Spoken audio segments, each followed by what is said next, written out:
Morning.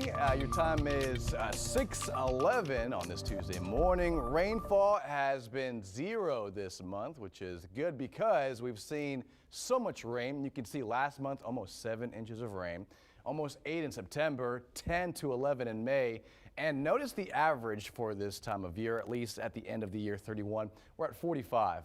So we're overachieving with rainfall. We don't need any more. It's clear out there right now, partly cloudy, 70 in Flower Bluff, 60 at the airport, so a 10-degree swing depending on where you're at. So cooler out west, fog out north, especially in B County. Half-mile visibility over there from Skidmore. Matter of fact, if you're driving anywhere from Sinton, from Skidmore all the way into Beeville, you run into a wall of fog that's very dangerous down to about a quarter mile in some of those isolated pockets in northern B County. Aside from that, it's going to be a clear day. A few clouds overhead. Temperature at 82 at lunch, 84 at 3 or 4 o'clock. Light breeze out there at about 5 to 15 miles an hour. And overall, pretty humid, but some improvement is on the way. You can see out in North Texas, here's that front, 30s in Amarillo, 20s out north, and even some teens in southern Canada. Now, this front is going to move through, but it needs something to dislodge it, to bring it down south to us. And that's that right there, an area of low pressure that swings east. It races towards Louisiana. And watch how active it gets across the state. Wednesday morning, storms and showers in west to north Texas from San Antonio to the Hill Country. And that's all part of this system. By Wednesday night, we're pretty active. Now, there will be a few storms around, but not a lot.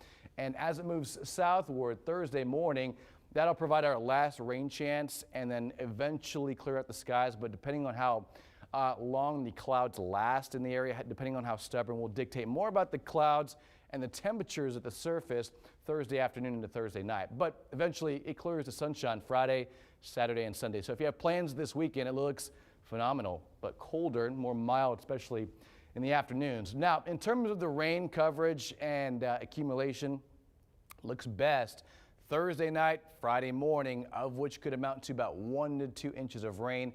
Depending on where you're at, that could certainly exceed 2.5 to 3. So it just depends on where these storms set up and drop the rain.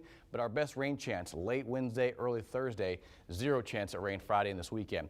Let's time it out for you. Okay, so Wednesday afternoon, Wednesday night, quiet, but Wednesday late, early Thursday, things start to blossom, and you can see storms out in Rockport 11 p.m. Wednesday night, tomorrow night late, and this does linger all the way at Thursday morning. So we may be tracking some storms early Thursday here on First Edition. Now, this will be a strong cold front. I want to give you a heads up. 84 tomorrow. 62 the high temperature on Thursday.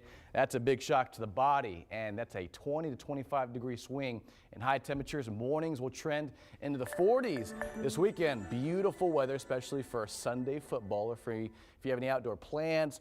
But on early Sunday morning at 2 a.m., we fall back. We gain an hour of sleep. And I know Barbie is excited about that. Yes, I am. I am dancing in my seat right now. Thank you so much, Ryan.